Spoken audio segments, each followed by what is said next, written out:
இன்னைக்கு நம்ம 24வது பாசுரம் சொல்லணும். இது இந்த பாசுரம் திருப்பாவையில திருப்பல்லாண்டு பாசுரம் அப்படின்பா. ஏன்னா ஆண்டாள் அவருடைய திருத்தகப்பனார் பெரியாழ்வார வாரிய பல்லாண்டு பாடுறார் இந்த பாசுரத்துல. அதனால இது திருப்பல்லாண்டு பாசுரம், திருப்பாவையிலேயே இது திருப்பல்லாண்டு பாசுரம் அப்படின்னு பெரியவாள்லாம் சொல்லுவா. இத மங்களாசாசன பாசுரம் அப்படின்னு சொல்லுவா. கிருஷ்ணனுக்கு திருஷ்டி படாம இருக்கணுமா, அதாவது கண் எச்சில் படாம இருக்கணுமா அப்படின்னு ஆச்சரியர்கள்லாம் ஆச்சரியம் போராடும் இல்லையா. இந்த ஆச்சரிய குழந்தைகள் அவளுடைய சார்பா ஆண்டாள் கண்ணனுக்கு மங்களாசாசனம் செய்கிறாள் அப்படின்பா இந்த பாசுரத்துல. முந்தின பாசுரத்துல என்ன செஞ்சா, கிருஷ்ணனை கூப்பிட்டா, எழுந்திருக்க சொன்னா, எழுந்திருந்து சிம்மாசனத்துல வந்து அமர சொன்னான். அதே மாதிரி கிருஷ்ணன் பரியங்கத்திலிருந்து எழுந்து சிம்மம் போல நடந்து வந்து ஆஸ்தான மண்டபத்தில் இருக்கிற சிம்மாசனத்தில் உட்கார்ந்து இருக்கான். இப்போ அவங்களுடைய நடை அழகு, அவங்களுடைய சௌந்தரியம் எல்லாத்தையும் பார்த்து சந்தோஷப்பட்டவ என்ன செஞ்சாவா, சந்தோஷம் வந்த உடனே இந்த திருவடிகள் ரொம்ப வலிக்குமே அப்படின்ட்டு துக்கப்பட்டாளாம். துக்கப்பட்டுட்டு அந்த திருவடிகளுக்கு மங்களாசாசனம் பண்றான் இந்த பாசுரத்துல. பரியங்கத்திலேருந்து, பரியங்கம் கட்டில் இருந்து ஆஸ்தான மண்டபத்தில் உள்ள சிம்மாசனம் வரைக்கும் வந்த மிருதுவான பாதங்கள் நோவுபட்டு இருக்குமே அப்படின்னு கலங்குறாளாம். அந்த பாசனம் இது. அன்றியு உலகம் அளந்தாய் அடிபோற்றி, சென்றங்கு தென்கிழங்கை செற்றாய் திரள் போற்றி, ஒன்றச்சகடம் உதைத்தாய் புகழ் போற்றி, கன்று குணிலாய் எரிந்தாய் கடல் போற்றி, குன்று உடையாய் எடுத்தாய் குணம் போற்றி, வென்று பகை எடுக்கும் நின் கையில் வேல் போற்றி, என்றென்று முன் சேவகமே ஏற்றிப்பறை கொள்வான், இன்றியாம் வந்தோம் இறங்கேலோரம்பாவாய். இதுதான் மங்களாசாசன பாசுரம். அன்று உலகம் வளர்ந்தாய் அடி போற்றுங்கிற அன்றுனா என்னைக்கு, எந்த சமயத்துல, மகாபலி சக்கரவர்த்தி அரசாண்ட காலம் அது. அப்போ அவன்கிட்ட போய் நீ யாசிக்கிற, வாமனா போய் நீ யாசிக்கிற, வாமன அவதாரம் போய் எடுத்து யாசிக்கிற, என்ன யாசிக்கிற, எனக்கு 3 அடி மண் கொடுன்னு கேட்கிற. அவன் சரின உடனே நீ என்ன செய்யற, 3 உலகங்களையும் உன்னுடைய 2 திருவடியால அளந்து விட்டு இன்னொரு திருவடிக்கு இடம் கேட்கிற. அப்படிப்பட்ட அளந்த திருவடியை போற்றுகிறோம். எடுத்த உடனே வாமன அவதாரம், திருமித்துராம அவதாரத்தை எடுத்த பத்தி சொல்றான் தாயார் இந்த இடத்துல. அன்றியு உலகம் வளர்ந்தாய் அடி போற்றி, அந்த திருவடிக்கு நமஸ்காரம், அந்த திருவடிக்கு பல்லாடு பாடுகிறோம் அப்படிங்கிற, அந்த திருவடிகளை போற்றுகிறோம். இந்த உலகம் எல்லாம் யாரு, இந்த அண்ட சராசரங்கள்லாம் யாரை சேர்ந்தது, ஜீவர்கள், ஜீவாத்மாக்கள், இவெல்லாம் யாரை சேர்ந்தது, இதெல்லாம் எல்லாமே பகவானை சேர்ந்ததுதான், அவங்களுடைய சொத்து தான் எல்லாமே. அப்படி இருந்தும் போய் யாச்சிக்கிறான். அவனுக்கே சொந்தமான சொத்தை தேவர்களுக்காக யாச்சிக்கிறான். அப்படி சரி சொன்ன உடனே அதை அளந்து எடுத்துக்கிறானா, அந்த சொத்தை எல்லாம் அளந்து எடுத்துக்கிறானா பகவான். அளந்து கொண்டவன் திருவிக்கிரமன். திருவிக்கிரமா, மகாபலிட்ட நீ 3 அடி மண் அப்படின்னு கேட்ட, ஆனால் உனக்கு கிடைச்சது 2 அடி மட்டும் தான் கிடைச்சது. உன்னுடைய திருவடியால 3 உலகங்களையும் 2 திருவடியால அளந்துட்ட. 3ஆவதுக்கு மண் கிடைக்கல, உனக்கு இடம் கிடைக்கல.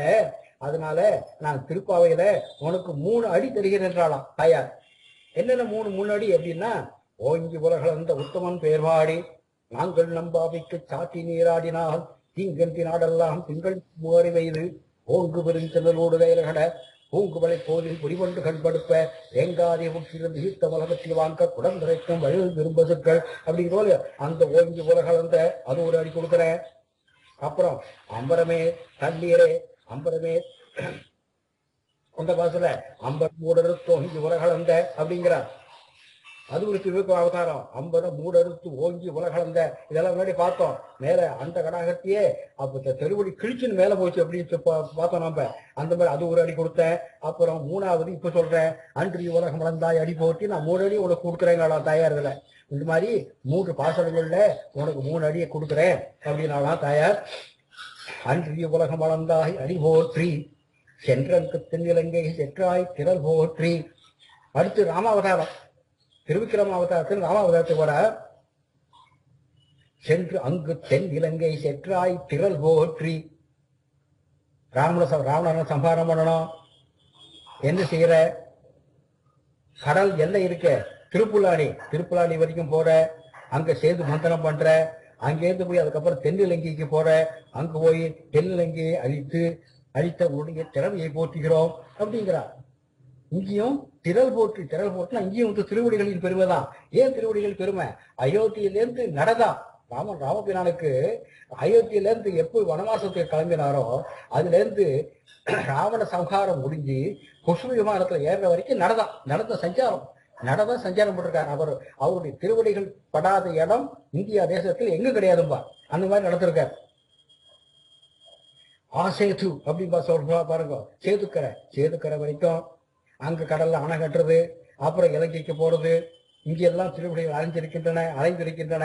அந்த திருவடிகளை போற்றுகிறோம் அப்படிங்கிறார். திருவடிகளை போற்றுகிறோம், அந்த திறமையை போற்றுகிறோம். ரெண்டு சொல்லலாம். செந்தங்க தென்னிலங்கை செற்றாய் திரள் போற்றி, கொன்ற சகடம் உதைத்தாய் புகழ் போற்றி.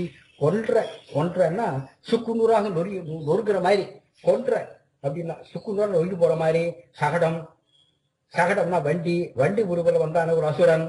அவனை உன்னுடைய சின்னஞ்சிறு பிஞ்சு காலால பிஞ்சு திருவடியால உதைச்சி அந்த அசுரனை அழிச்சிய அந்த திருவடிகளின் கீர்த்தியை போற்றுகிறோம். கொன்ற சகடம் உதைத்தாய் புகழ் போற்றி, அதனுடைய புகழை போற்றுகிறோம். இது ஒரு அர்த்தம் சொல்லுவா. என்ன? காளியன்கிற சர்ப்பத்தின் கர்வத்தை அடக்கிறதுக்காக சகடம், அந்த சர்ப்பத்தின் மேல காலை வச்சு திருவடியில வச்சு அந்த 101 தலையிலையும் இந்த தலை அந்த தலையை மாத்தி உதைச்சி சுழன்று உதைச்சி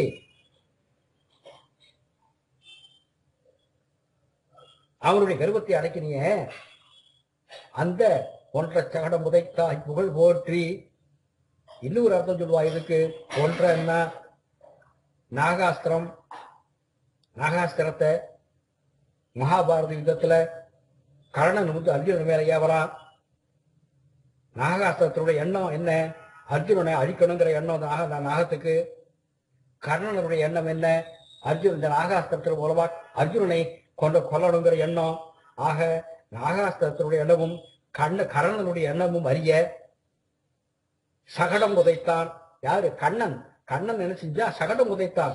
சகடம்னா இந்த இடத்துல தேரை தன்னுடைய காலால உதைச்சான்னா கீழே அழுத்தினான். பூமியில அழிஞ்சிட்டு அழுந்த போது அந்த நாகாஸ்திரமானது கழுத்துக்கு குறிவாக வந்தது.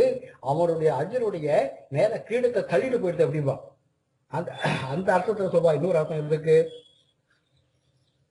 கொன்ற சகடம் உதைத்தாய் புகழ் போற்றி, கன்று குணிலாய் எரிந்தாய் கடல் போற்றி. கன்று குணிலாய் இருந்தாய். கம்சனால 2 அசுரர்கள் அனுப்பப்பட்டார்கள். ஒத்த விளாவரமா இருந்தான், இன்னொருத்தன் கண்ணுக்குட்டியா இருந்தான். இதில் என்ன நம்மளை கொல்ல வந்திருக்கான்னு தெரிஞ்சுட்டே நீ அந்த கண்ணுக்குட்டிய காலை பிடிச்சிட்ட. அதே தடியாக உபயோகப்படுத்தி அந்த விளாவரத்து மேல அது எரிஞ்சு அதனால 2 அசுரர்கள் நீ அழிச்ச, ஒரே சமயத்தில் அழிச்ச. அப்படிப்பட்ட வீர கடலை நாங்கள் போற்றுகிறோம். கடல்னா திருவடி. இந்த இடத்துல திருவடிக்கு அணிகலனாக இருக்கிற அந்த கொலுசு, இது சொல்லலாம் கடல். அந்த திருவடியில ஏன் திருவடி என்கிற வேகம்னா, திருவடியை அந்த மாதிரி அந்த ஒரு அசலனுடைய காலை பிடிச்சு அந்த கன்றுக்குட்டியாகி இருக்கிற காலை பிடிச்சி வீசுற போது இவருடைய திருவடி முன்னும் போயிட்டு வரணும். அந்த திருவடி வேகம், அந்த திருவடியுடைய வேகம் இருந்தா தான் அவனால் தூக்கி எறிய முடியுமா. அதனால அப்படிப்பட்ட அமைப்பை இங்கு கடல் போற்றி, வீரக்கடலை போற்றுகிறோம் என்று ஆண்டாள் சொல்றா. அப்படின்பா. குன்று குடையாய் எடுத்தாய் குணம் போற்றி. கோவர்த்தன வரைய குடையா பிடித்தவன். இது அவன் குணம். சௌசீல்யத்தை சொல்றது. இதை விட வேற ஏதாவது சௌசீல்யம் சொல்ல முடியுமா அப்படின்னு ஆச்சரியப்படுறா. குன்று குடையாய் எடுத்தான். அவனுடைய குணத்தை போற்ற வேண்டாம் வாங்குற. இதை விட சௌசீல்யம், கலந்து பழகும் தன்மை, தன்னை விட கீழ்பட்டவர்களிடம் கலந்து பழகும் தன்மை அவனுக்கு. இதை சொல்லி ஆச்சாரியால் அந்த காலத்தில் ஆச்சரியப்படுவாளாம். ஆச்சாரியாலாம் பகவான் இருக்கான். பகவானுக்கு நாம என்ன செய்யறோம்? நாம சத்திரம் சாமரம் கொடை எல்லாம் நாம பிடிக்கிறோம். ஆனா அப்படிப்பட்ட பகவான் கண்ணன் இங்க இடைச்சிகள் இடையர்கள் மாடுகள் கன்றுகள் எல்லாருக்கும் கொடை பிடிச்சான். கோவர்த்தனை தூக்கி 7 நாள் வானமே பிளந்து மழை கொட்டுறது. அந்த மழை கொஞ்சம் கூட அந்த மழையினுடைய சாரல் கூட மேல விழாம இவாளை காப்பாத்தினான். கோவர்த்தகிரியை தூக்கி கொடமாரிக்கு பிடிச்சுட்டு விரல் நுளியில பிடிச்சுட்டு எல்லாரையும் காப்பாத்தினான். அப்படிப்பட்ட குணத்தை போற்றுகிறோம். இந்திரன் கல்மாரி ஒழிஞ்சான். கிருஷ்ணன் ஒரு கல்லை தூக்கி கொடையாக ஆக்கி அந்த கல்மாரியிலிருந்து கோவலரை காப்பாற்றினான். அவனுடைய குணம் போற்றி. குன்று கொடையாய் எடுத்தாய் குணம் போற்றி. சங்கர பகவத்பாதால் இதை வச்சு சொல்ற போது இந்த குன்று கொடையாய் எடுத்தாய் இந்த அதிசயங்கிறார் அவர். சங்கர பகவத்பாதால் மனோஜ கர்வமோசனம்ங்கிறார். மனோஜ கர்வமோசனம் அப்படின்னு சொல்றாரு. அதாவது மன்மதனுடைய கர்வத்தை அடக்குபவர், செந்தாமரை போன்ற விசாலமான நேத்திரங்களை உடையவர், ஆயர்களின் துன்பத்தை துடைத்தவர். இவர் தன்னுடைய தாமரை கையால் தாங்கப்பட்ட கோவர்த்தன கிரியை உடையவர், மந்தகாச அதிசுந்தர ரூபன், இந்திரனுடைய கர்வத்தை அடக்கியவர். இப்படிப்பட்ட கிருஷ்ண கஜத்தை வணங்குகிறேன். மனோஜ கர்ப்பமோஜனம் இப்படிப்பட்ட கிருஷ்ண கஜத்தையே வணங்குகிறேன் குணம் போற்றி அப்படிங்கிறார் ஆதிசங்கர பகவத்பாதர். எல்லாரும் சக்கரவர்த்திக்கு தான் கொடை பிடிப்பா. இவன் சக்கரவர்த்தி விட மேம்பட்டவன் பகவான். இவன் கண்ணனாகி ஆய்களுக்கு கொடை பிடிக்கிறான். மலையே எடுத்து பெயர்த்து கொடை பிடித்த அவருடைய குணம் போற்றி அப்படிப்பா. வென்று பகைகளுக்கும் நெங்கையில் வேல் போற்றி. விரோதிகளை ஜெயிச்சு அவளுடைய பகைமைங்கிற குணத்தை அழிக்கின்ற உன் கையில் இருக்கும் வேலை போற்றுகிறோம். அவளை அழிக்கிறது கிடையாது, அவளுடைய குணமான பகைமைங்கிற குணத்தை அழிக்கிறான் அந்த வேளால. அப்படிப்பட்ட வேலை போற்றுகிறோம். பகைவருடைய பகைமை தன்மையை தான் கெடுக்கிறான். அது அழிஞ்சு போயிட்டதாக அவளும் பகவானுடைய பக்தராயிடுறார். அப்படிப்பட்ட பக்தர்களாக அந்த வேல் அவளை ஆக்கிறது. அவளுடைய பகைமைங்கிற குணத்தை அழிச்சு அவளையும் பக்தர்களாக ஆக்குகிறது. அப்படிப்பட்ட வென்று பகை கெடுக்கும் நின் கையில் வேல் போற்றி. கிருஷ்ணனுடைய தகப்பனர் நிறைய பார்த்தோம். நந்தகோபன் கையில எப்போதும் வேலை வச்சிருப்பாரு பார்த்தோம். வேல் கையில இருக்கும். அமரத குமாரனான நீயும் பகைவருடைய பகையை மட்டும் கெடுக்கும் வேலையை கையில் வைத்திருக்கிறாய். வென்று பகை கெடுக்கும் நின் கையில் வேல் போற்றி. என்றென்றும் முன் சேவகமே ஏற்றி பறை கொள்வான் இன்று யாம் வந்தோம் இறங்கு. எப்போதுமே உன்னுடைய வீர செயல்களை நாங்க ஸ்தோத்திரம் பண்றோம். இப்படிப்பட்ட உனக்கு சேவகம் பண்ணணும், தாசத்தியம் பண்ணணும், தாசர்களாக இருக்கணும், அப்படி இருந்து அனுபவிக்கணும். அப்படிங்கிறதுக்காக இப்போ இங்க வந்திருக்கோம். என்கிட்ட எங்களுக்கு கருணை செய். வேற ஒருவருடைய சேவகத்துக்காக வரல, உன்னுடைய சேவகத்துக்கு தான் வந்திருக்கோம். உன் சேவகமே ஏற்றி பறை கொள்வா, உன்னுடைய சேவகமே வேணும் அப்படின்னு வந்திருக்கோம். என்றென்றும்ங்கிறா. அதாவது இன்னைக்கு செஞ்சு இன்னைக்கு வந்துவிட்டு நாளைக்கு நான் வரமாட்டேன் சொல்றது இல்லை. என்றென்றும் என்றென்றும் சேவகமே ஏற்றி பறை கொள்வான். அதுக்கு வந்திருக்கோம். வேற ஒருத்தையை நாங்க ஸ்மரிக்கல, மனசாரோட நினைக்கல, உன்னையே மனசில் நினைச்சுட்டு இருக்கோம். எங்கள் மீது இறக்குங்கொள், கருணை செய். என்றென்றும் உன் சேவகமே ஏற்றி பறை கொள்வான் இன்று யாம் வந்தோம் இறங்கு. கருணை செய், இறக்குங்கொள்கிறார். அன்றிய உலகம் அளந்தாய் அடி போற்றி. சுவாமி தேசிகன்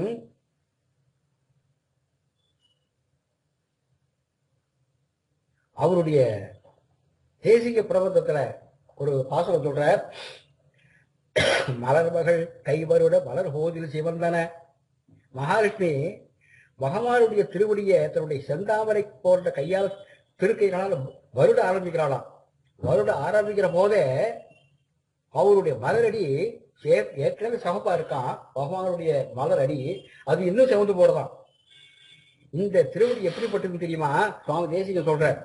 ஒருமதி அன்பர் உளம் கவர்ந்தன, உலகம் அடங்க வளர்ந்து அளந்தன, ஒரு சடை ஒன்றிய கங்கை தந்தன, உலக படங்கள் அரங்கு கொண்டன, தர்மம் உயர்ந்து இது என்ன நின்றன, தர்மம் இறந்தது இறைந்து சென்றன, சகடம் உடைந்து கலங்க வென்றன, தமர்கள் அருந்தும் மருந்தி என்பன, திருமகள் செய்ய கரங்கள் ஒன்றின, திகழ் தொழவு வந்தும் மனம் கமழ்ந்தன, செழுமணி கொண்ட சிலம்பு இலங்கின, சிலை தனில் அன்று ஓர் அணங்கு உமிழ்ந்தன, அருமறை அந்தம் அமர்ந்த பண்பின, அயன் முடிதன்னில் அமர்ந்து உய்ந்தன, அருள் தர எண்ணி ஐந்தை வந்தன, அடியவர் மெய்ய மலர்பதங்களே.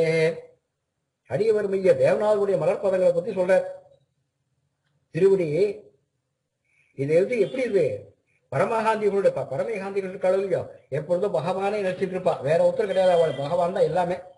அப்படிப்பட்ட பரமகாந்திகளுடைய உள்ளத்தை கொள்ளை கொண்டு எப்ப பார்த்தாலும் அவ தியானம் செய்யக்கூடிய பெருமை உடையது திருவடிகள், பகவானுடைய திருவடிகள்.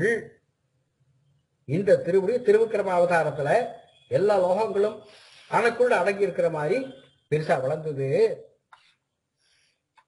சடையன் அப்படின்னு சொல்றாரு பரமசிவனார் அவருடைய பெரிய சட முடியில தாங்கி பரிசுத்தமாவதற்காக கங்கையை அவதரிக்க வச்சது.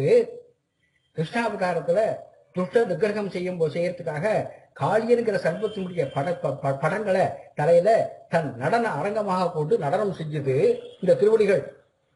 சிறந்த உபாயம் இது அப்படின்ட்டு இந்த திருவடி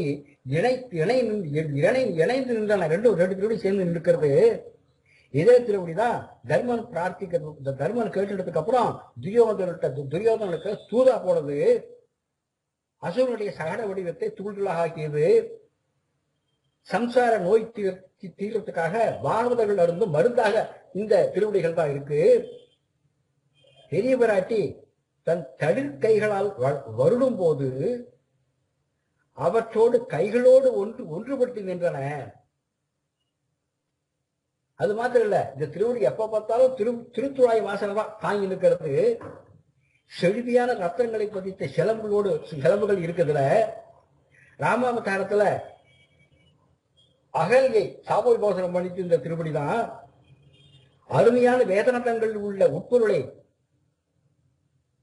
உட்பொருளாக இது இந்த திருவடிகள் இருக்கு. திருவிக்கிரம அவதாரத்துல பிரம்மலோகம் போன போது பிரம்மா திருவடிகளுக்கு பூஜை பண்ணி சிரச சூடிக்கிறார். அங்கு உயர்ந்து நின்னது அவருடைய திருவடி, அவருடைய தலைக்கு மேல நின்னது திருவடிகள். இப்படிப்பட்ட திருவடிகள் எக்காலத்திலும் அனுபவித்து உய்யுமாறு எங்க வந்திருக்கு? திருவைந்திபுரத்து அடியவருக்கு வெயிலுடைய திருவடிகளாக இருக்கு அப்படின்னு சுவாமி தேசிகர் சொல்றாரு இந்த பாசுரத்துல. இது இதெல்லாம் திருவடி பெருமை. திருவடி பெருமையை நாம இவ்வளவு தூரம் சொல்ல வேண்டியிருக்கு. அதாவது அன்று இவ்வுலகம் வளர்ந்தாய் அடி போற்றி அப்படிங்கிறதுக்கு இந்த திருவடி பெருமையை பத்தி நிறைய சொல்ல வேண்டியிருக்கு. திருமங்கையாழ்வார் சீர்காழிக்கு போற காழி சீராம விண்ணகரம் சீர்காழி தாடாளங்கர் பகவானங்க அங்க போய் பாசுரப்படுறார் அந்த பெருமாளை பத்தி.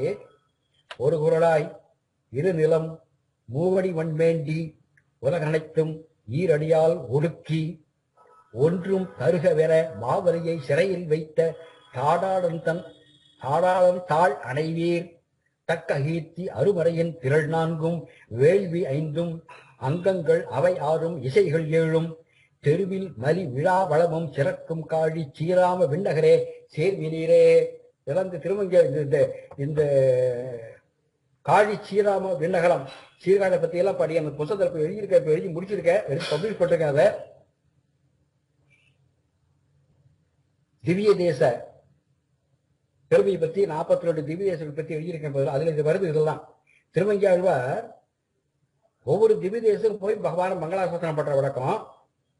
அவர் மங்களாசாசனம் பண்ணாத திவ்ய தேசங்கள் இல்லைன்னு சொல்லிவிடலாம். என்ன சொல்வா ஆச்சாரியெல்லாம், ஆழ்வார் திருவாயில் நுழைந்து புறப்பட்ட திருப்பதிகள் எல்லாம் நாமும் நுழைந்து புறப்பட பிராப்தம் அப்படின்னு ஆச்சாரியர் சொல்வா. அதாவது ஆழ்வார் திருவங்கியாழ்வார் எந்தெந்த திவ்ய தேசங்களை போய் மங்களாசனம் பண்ணாரோ அந்தந்த திருப்பதிகள்லாம் நாமளும் போய் சேவிக்கணும் அப்படிங்கிற அர்த்தத்தை சொல்வா. ஆழ்வார் திருவாயில் நுழைந்து புறப்பட்ட திருப்பதிகள் எல்லாம் நாமும் நுழைந்து புறப்பட பிராப்தம் அப்படின்பா. அப்படிப்பட்ட இந்த திருமங்கை ஆழ்வார் சீர்காழிக்கு வந்தார். இவரை வந்து 4 கவி பாடகர்னு சொல்லுவார். 4 கவி பாடுவதில் வல்லவர். ஆசுகவி, சித்திரகவி, மதுரகவி, விஸ்தார கவி, இந்த 4 கவியும் பாடுவார் அவர். இவர் சஞ்சாரம் பண்ற போது சிஷ்யர்கள் இவருடைய பெருமையெல்லாம் சொல்லிட்டு முன்னாடி போவார். 4 கவி பாடும் பெருமாள் வந்தார், மர்த கஜ கண்டீரவ பெருமாள் வந்தார், இப்படி எல்லாம் அவருடைய விருதுகளை சொல்லிட்டு போவா முன்னாடி. இவர் பின்னாடி பல்லக்கில போவாராம் திருமங்கி ஆழ்வார்.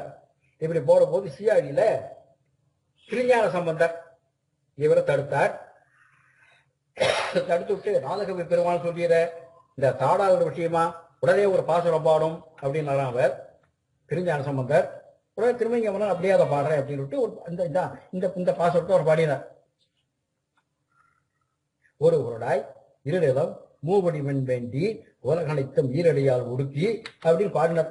பாட்ட உடனே திருஞான சம்பந்தருக்கு இது என்ன கவி, இது சித்திர கவியா விசித்திர கவியா அப்படின்னு பிரமிச்சு போய் திருஞான சம்பந்த திருமங்கிய மன்னருடைய திருவடியில் விழுந்து வணங்கி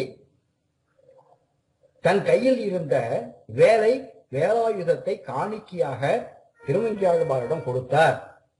அதுக்கப்புறம் தான் அவர் வேல் கல்யாண் அவர் வேலை வச்சுட்டு இருக்காரு மாதிரி அப்புறம் வந்து பேர் அவருக்கு பாசுரங்கள்லாம் வந்தது. இந்த வேலை அவருக்கு அப்படிதான் வந்து சேர்ந்தது. ஒரு குரல், ஒரு வாமன உருவம், இரு நிலம், அதாவது பூமியை உலகங்களை எல்லாம் மூவடிமண் திருவடியால் அளந்து எடுத்துப்படுவதாக சொல்லி உலகனைத்தும் ஈரடியால் ஒடுக்கி எல்லா உலகங்களையும் தன்னுடைய 2 திருவடிகளை அளந்து அதை தன்னுடையதாக்கி கொண்டு இன்னொரு அடி எங்கே என்று கேட்டு மகாபலி சக்கரவர்த்தியை பாதாள லோகத்தில் வைத்தவன் அவன் யாரு, அவன் தான் தாடாளன் அப்படிங்கிறாராம். அன்று இவ்வுலகம் வளர்ந்தாய் அந்த அடியுடைய பெருமையை இந்த மாதிரி ஆழ்வார்கள் ஆச்சாரியர்கள்லாம் பத்தி பேசியிருக்கார். வேதம் சொல்றது சக்கரம் ஹேத்ரேதான் சமூடமஸ்ய பாகும் சுரே வேதங்களிலிருந்து இருக்கு. இப்படிப்பட்ட திருவடிகளை தாங்கும் பாக்கியத்தை கேட்கிறான். ராமாயணத்துல பரதன் அவனுக்கு என்ன கிடைக்கிறது, பாதுகைகள் கிடைக்கிறது. பாதுகைகள் தான் அவனுக்கு கிடைக்கிறது. அந்த பாதுகைகளை தலையை வந்துட்டு அதுக்கப்புறம் அவன் நந்திகிராமத்துக்கு போறான் பரதன். அது வரைக்கும் பாதுகை அழிஞ்சிட்டு இருந்தார் ராமபிரான். அதுக்கப்புறம் நடந்தே போறான், தென்னிலங்கை நோக்கி நடந்தே செய்கிறான் அப்படின்பா. ஏன்னா பாதுகை இல்ல கையில, அவர்கிட்ட இல்ல, நடந்தே போறாராம். இந்த திருவடிய அக்ரூரன் தியானம் பண்றார்.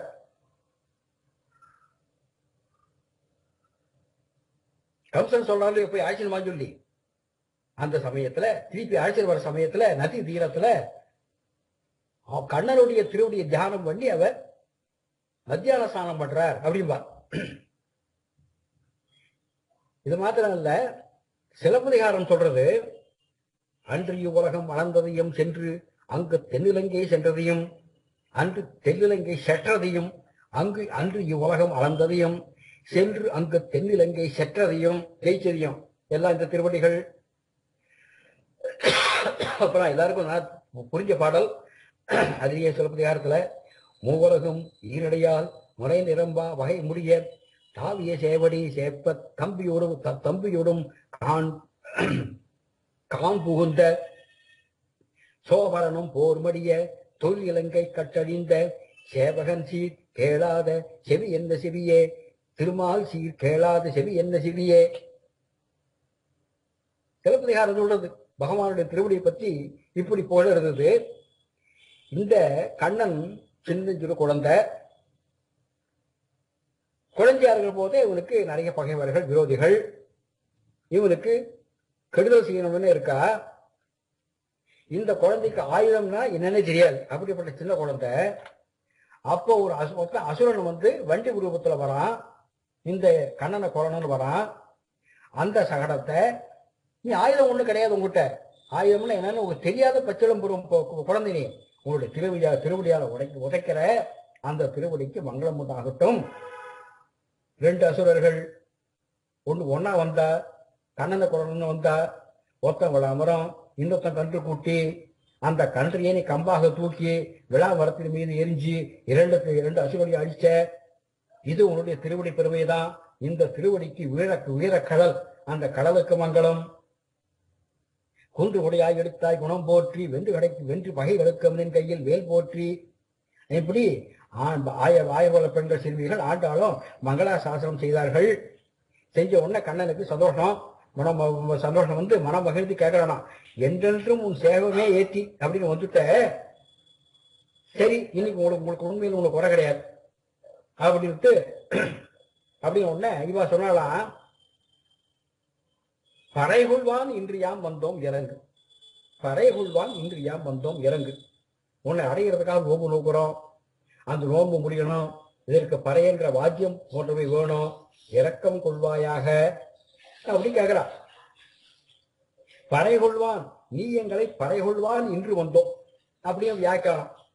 நீ எங்களை பறைகொள்வான், நீ எங்களை தாசத்துவம் செய்வதற்காக எடுத்துக்கொள்வாய் அப்படிங்கிற அர்த்தம் சொல்வாங்க, அப்படி வியாக்கியானம் பண்ணுவான். இந்த மாதிரி ஆண்டாள்களை போற்றி போற்றி போற்றின்னு 6 தடவை சொல்றா. பகவான் வந்து ஷாட்குண்ய பரிபூர்ணன். பகவான் ஞானம், பலம், ஐஸ்வர்யம், வீரியம், சக்தி, தேஜஸ் அப்படின்னு 6 குணங்கள். இந்த 6 குணங்களை எண்ணி எண்ணி எண்ணி இந்த 6 போற்றி போடுறார். அப்போ போற்றி போற்றி ஆண்டாள் இந்த பாசுரங்களை பாடுறா அப்படின்னு சொல்லுவா. அதுக்கு அர்த்தம் இருக்கு. இது வியாக்கியானம் பண்றவா இன்னொரு மாதிரி சொல்வா. எப்படின்னா, அன்றிய உலகம் வளர்ந்தாய் அடிபோகற்றி இன்றியாம் வந்தோம் இறங்கேலோ, சென்று அங்கு தென்னிலங்கை செற்றாய் திரள் போகற்றி இன்றியாம் வந்தோம் இறங்கேலோ, ஒன்றச் சகடம் உதைத்தாய் புகழ் போகற்றி இன்றியாம் வந்தோம் இறங்கேலோ, கன்று குளிராய் இருந்தாய் கடல் போகற்றி இன்றியாம் வந்தோம் இறங்கேலோ, குன்று குடையாய் எடுத்தாய் குணம் போற்றி இன்றியாம் வந்தோம் இறங்கேலோ, வென்று பகை கெடுக்கும் நின் கையில் வேல் போற்றி இன்றியாம் வந்தோம் இறங்கேலோ அப்படின்னு 6 தடவை சேர்த்து சொல்வாங்க. என்றென்றும் உன் சேவமே ஏத்தி பறை கொள்வான் இன்றியாம் வந்தோம் இறங்கேலோ அப்படின்னு முடிக்கிற அப்படின்பா. இந்த பாசுரத்துக்கு சுவாபதேசம் உள்ளர்த்தம் என்னன்னா, இது சரணாகதியை சொல்லும் பாசுரம் அப்படின்பா. சரணாகதி படத்தை பத்தி சொல்ற பாசுரம் இது. என்ன, கண்ணன் வந்து சிம்மாசனத்துல உட்கார்ந்துட்டு இருக்கான், தர்பாரில் உட்காந்துருக்கான், தர்பார் சிம்மாசனம் அந்த இடத்துல உட்காந்துருக்கான். அதனால இந்த சரணாகதி இந்த பாசுரத்தை சரணாகதி பண்றாளாம். சரணாகதிக்கு 6 அங்கங்கள் உண்டு. ஆனுகூலிய சங்கல்பம், பகவானுக்கும் அவன் அடியார்களுக்கும் அனுகூலமாக இருப்பேன், ஆனுகூலிய சங்கல்பம் அது. பிராதிகூலிய வர்ஜனம், பகவானுக்கும் அவனுடைய அடியார்களுக்கும் எதிராக நடக்க மாட்டேன், பிராதிகூலிய வர்ஜனம். மகா விஸ்வாசம், பகவான் எப்படியும் நம்மளை காப்பாற்றுவான் என்கிற நம்பிக்கை, முழு நம்பிக்கை பகவான்கிட்ட, மகா விஸ்வாசம். கோப்திருவ வரணம், பகவானே காப்பாற்றணும் அப்படிங்கிறது வேண்டது, வேறு எதுவும் கதி கிடையாது, பகவானே நீதான் கதி, நீதான் காப்பாற்றணும் வேண்டது. கோப்திருவ வரணம், கோப்திருவ வரணம். அடுத்து கார்பண்யம், பகவானை அடைகிறதுக்கு வேற எந்த வழியும் கிடையாது அப்படின்னு சொல்றது. அப்புறம் பலத்தியாகம், இந்த ஆத்மா நம்முடைய ஜீவாத்மா, இதை வந்து காப்பாற்ற வேண்டிய பொறுப்பு, இதனால் வர பலன் எல்லாற்றையும் நான் உங்கள்கிட்டயே கொடுத்துட்றேன், உனக்கே கொடுத்துட்றேன், எனக்கு ஒண்ணு வேண்டாம். பலத்தியாகம், இதை சாத்வீக தியாகம் சொல்வா. இந்த மாதிரி 6 இது சடங்க யோகம்னு பேரு. இதை சொல்லதான் சொல்வா இந்த பாசுரம். பகவானுடைய ஆராதனத்திலையும் சவக்கிரம ஆராதனை எல்லாம் பண்றோம் இல்லையோ, அந்த ஆராதனத்திலையும் இந்த மாதிரி 6 உண்டு. மந்திராசனம், மந்திரத்தால ஆசனம், ஸ்நானாசனம், ஸ்நானத்துக்கு சால் கிராமத்தை எழுதுவது போடும்போது ஸ்நானத்துக்காக அதுக்கு ஒரு பாத்திரத்தில் எழுதுறவளை பண்ணணும். அப்புறம் அலங்காரம் பண்றதுக்கு ஒரு ஆசனம், அலங்காராசனம். அலங்காரம் முடிஞ்சதுக்கு அப்புறம் போஜ்யாசனம், பகவானுக்கு நிவேதனம் பண்றதுக்காக ஒரு ஆசனம், அதில் ஏற்படணும். அப்புறம் புனர் மந்திராசனம், முதல்ல மந்திராசனம், அடுத்து புனர் மந்திராசனம், அதுக்கப்புறம் பரியங்காசனம், அப்புறம் கட்டில் பரியங்காசனம். இந்த மாதிரி 6 பகவான், இந்த மாதிரி 6 அதுலயும் உண்டு ஆராதனத்துல. அன்றிய உலகம் அளந்தாய் அடி போற்றி, சிருஷ்டி காலத்துல எல்லா உலகங்களையும் படைச்சி உன்னுடைய திருவடிகளில் சரணாகதி செய்து உகக்க, சென்றந்த தென்னிலங்கை செற்றாய் திரள் போற்றி, அந்த உலகங்கள்ல அந்தர்யாமி விபவம் ஆச்சாரியர் அவதாரம் பண்ணி மனச விவேகம் மூலமா உன்னுடைய சக்தியை, உன்னுடைய திறமையை போற்ற ஒன்றச் சகடம் உதைத்தாய் புகழ் போற்றி, நரகம் சொர்க்கம் இவற்றுக்கு காரணமாக இருக்கிற ஜீவாத்மாக்களுடைய கர்ம வினைகளை அழியும்படி செய்கிற உன்னுடைய கீர்த்தியை போற்ற, கன்று குடையாய் எரிந்தாய் கடல் போற்றி பாப புண்ணியங்களை அழிக்கிற திறமை பெற்ற உன் வீரத்தை போற்ற, குன்று குடையாய் எடுத்தாய் குணம் ஒன்றை குடையாய் எடுத்தாய் குணம் போற்றி, வைகுண்டத்துல ஆதிசேஷனா குடையாக கொண்ட உன் குணங்களை போற்றவும், வென்று பகை கெடுக்கும் நின் கையில் வேல் போற்றி, மோட்சத்துக்கு விரோதமாக இருக்கிற எது இருக்கோ எல்லாத்தையும் அழிக்கிற உன்னுடைய சங்கல்பமான செய்கையை போற்றி, என்றென்றும் உன் சேவகமே ஏற்றிப்பறை கொள்வார். இப்படி எப்போதுமே உன் கீர்த்தி வீரம் புகழ் திருக்கல்யாண குணங்களை போற்றி கைங்கரியம் செய்யறதுக்காக இன்றியாம் வந்தோம் இறங்கு, இன்று உண்மை வந்து அடைஞ்சிருக்கோம், கிருபை செய்வீராக. இதுக்கு உள்ள அர்த்தம் சொல்ற இந்த பாசுரத்துக்கு, உலகத்தை எல்லாம் படைச்சி அதை ஈரடியால் அளந்து தன்னுடைய சொத்துன்னு பகவான் திருவடியில நாம அப்படிப்பட்ட பகவானுடைய திருவடியில் நாம் சரணம் பண்ணணும். உலகங்களை சுவாதீனமாக்கி அங்கு பல அவதாரங்கள் பண்ணி ஆச்சாரிய மூலமா ஜீவாத்மாக்களுடைய அசுர குணம் கொண்ட மனசை ஞானோபதேசம் மூலமா பகவான் திருத்துகிறான். மனசு ஞானம் வந்ததுக்கு அப்புறம் அதை நல்ல வழியில கொண்டு போறான் பகவான். அப்படி மனசு நல்ல வழியில போகிற போது இந்த நரகம் சொர்க்கம் இதில் அடையக்கூடிய கர்மாக்களை எல்லாம் செய்யாமல் அந்த சகடத்தை நடத்துகிறான். இதனால மனசை அடக்கி சொர்க்க நரக மார்க்கங்களை தவிர்த்து பகவானுடைய திருவடிகளில் சரணம் அடைந்தோம், ஆராய்ந்து அருள்வாயாக. இதுதான் இதுக்கு உள்ள அர்த்தம், சுவாபதேசம். இது இந்த பாசுரம் கோவர்த்தன கஷேத்திரத்தை குறிக்கிறதா சொல்வா. ஸ்ரீ சத்யபாமா நாயிகா சவேத ஸ்ரீ கோவர்த்தன கிரிதாரி பரபிரம்மணே நமஹா. அடுத்தது 25வது பாசுரம். ஒருத்தி மகனாய் பிறந்து ஓர் இரவில் ஒருத்தி மகனாய் ஒழித்து வளர கருக்கிலானாகித்தான் தீங்கு நினைந்த கருத்தை பிழைப்பித்து கஞ்சன் வயிற்றில் நெருப்பென்ற நின்றருமாலே உன்னை அரித்தித்து வந்தோம் வரை தருவியாகில் திருத்தக்க செல்வமும் சேவகமும் யாம்பாடி வருத்தமும் தீர்ந்து மகிழ்ந்தேலோரம்பாவாய். முதல் பாசுரத்துல கண்ணனை மங்களாசாசனம் பண்ணா கண்ணனுக்கு சந்தோஷம்.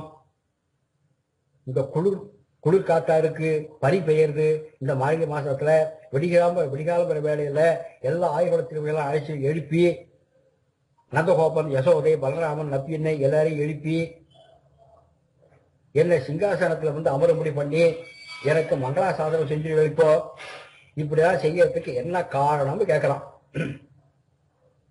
அதுக்கு ஆண்டாளும் ஆயசர்களும் என்ன கேட்கிறா, நாங்க நோவுக்கு சாமக்கிரியெல்லாம் கேட்கறதுக்கு வரல, உன்னை அடையணுங்கிறதுக்காக வந்திருக்கோம் அப்படிங்கிறாளாம் இந்த பாசுரத்துல.